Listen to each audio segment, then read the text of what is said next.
ศาลแสดงความเศร้าสลดใจต่อกับเหตุการณ์แผ่นดินไหวรุนแรงขนาด 7.2 และ 7.5 ลิกเตอร์ พัดถล่มที่ประเทศเวเนซุเอลาในวันที่24มิถุนายน2026จากประธานทองลุ้นศรีสุริตประธานประเทศ แห่งสาธารณรัฐประชาธิปไตยปาตสลาว ถึงประธานเดลซี่โรดริเกสรักษาการประธานาธิบดี แห่งสาธารณรัฐโบลิเวียนเวเนซุเอลาที่กาลากัสข้าพเจ้าได้รับข้าพเจ้าได้รับทราบข่าวว่าด้วยความโศกเศร้าเป็นอย่างยิ่งต่อกับเหตุการณ์แผ่นดินไหวอย่างรุนแรงที่เกิดขึ้นอยู่รัฐรากูเอราของสาธารณรัฐโบลิเวียนเวเนซุเอลาในวันที่24มิถุนายน2026ที่ผ่านมาซึ่งได้เฮ็ดให้มีผู้เสียชีวิตและได้รับบาดเจ็บเป็นจำนวนหลาย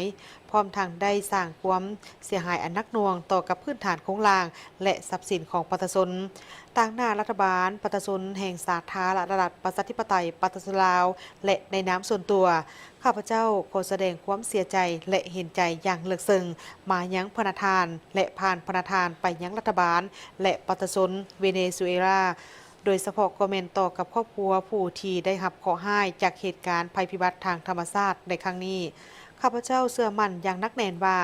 ภายใต้การนำพาอันเข้มแข็งของพระประธานด้วยความพยายามของรัฐบาลและประชาชนเวเนซุเอลา